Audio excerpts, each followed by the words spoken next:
சின்னம்மாவினுடைய தலைமையில் தான் வருகின்ற 2026ஆம் ஆண்டு சட்டமன்ற தேர்தலிலே ஆட்சி அமைய வேண்டும் என்றால் தியாகத் தலைவி சின்னம்மாவின் யாரை அடையாளம் காட்டி தேர்தலிலே நிற்க வைக்கின்றார்களோ அவர்கள்தான் வெற்றி பெறுவார்கள். இதுதான் சாத்தியம். புரட்சித் தலைவி அம்மாவின் வழிகாட்டுதலோடு தியாகத் தலைவி சின்னம்மா அவர்கள் நடைபெறுகிறதான இந்த சட்டமன்ற தேர்தலிலே அம்மா அவர்கள் யாரை அடையாளம் காட்டி தேர்தலிலே நிற்க வைக்கின்றார்களோ அவர்கள்தான் வெற்றி பெறுவார்கள். எடப்பாடி துரோகி நிச்சயமாக இந்த தேர்தலிலே வீழ்வது உறுதி என இந்த நேரத்திலே நான் பணிவோடு தெரிவித்துக் கொள்கின்றேன்.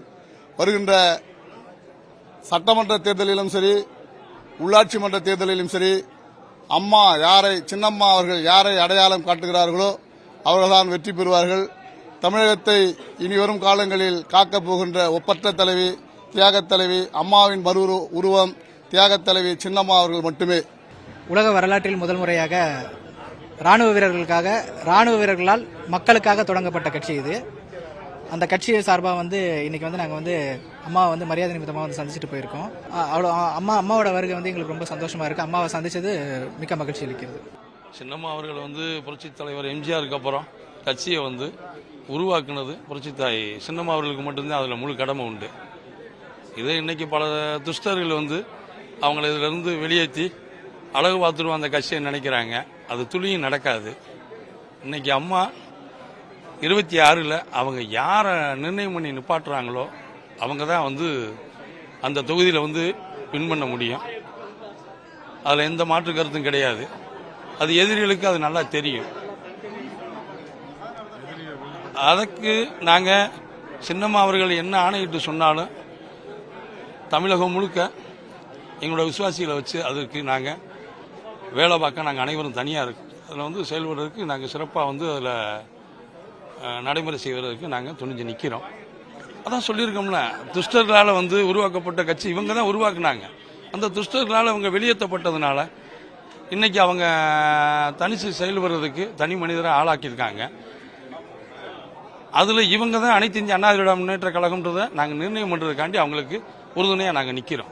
புரட்சித்தாய் சின்னம்மா அவர்கள் யாரை காட்டுறாங்களோ அவங்க தான் முழுமையாக முதல்வராக வர முடியும். 2026லையும் சரி, அடுத்து நடக்கக்கூடிய எலெக்ஷன்லையும் சரி. அதுக்காண்டி எந்த எல்லைக்கும் போய் நாங்கள் வேலை செய்யறதுக்கு தயாராக இருக்கோம். அனைத்து இந்திய அண்ணா திராவிட முன்னேற்ற கழகத்துடைய நிரந்தர பொதுச் செயலாளர் புரட்சித்தாய் சின்னம்மா அவர்களுடைய வழிகாட்டுதலின்படி நாங்கள் அவர்களுடைய பாதம் பற்றி எங்களுடைய இறுதி மூச்சு இருக்கும் வரை அவர்களை பின்தொடர்ந்து அவர்களுடைய கை காட்டும் வழியில் பணி செய்வோம்.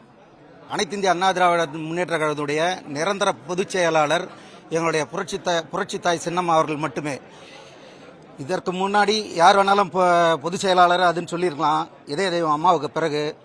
ஆனால் எங்கள் புரட்சித்தாய் சின்னம்மா அவர்களை தவிர எங்கள் மனசு வேறு யாரையும் நிரந்தர பொதுச் செயலாளராக ஏற்றுக்காது.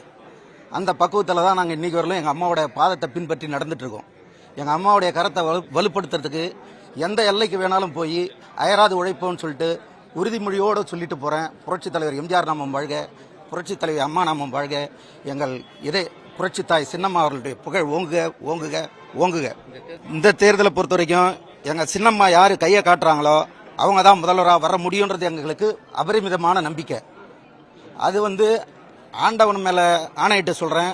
எங்கள் புரட்சித்தாய் சின்னம்மா அவர்கள் யாரை கை காட்டி இவர் தான் முதல்வர்னு கை காட்டுறாங்களோ அவங்க மட்டும்தான் முதல்வராக வர முடியுன்றது எங்களுடைய உறுதியான நம்பிக்கை, உறுதியான உழைப்பு நாங்கள் தருவோம். எங்கள் அம்மாவுக்கு அயராது பாடுபடுவோன்றதை இதன் மூலமாக நான் தெரிவிச்சுக்கிறேன்.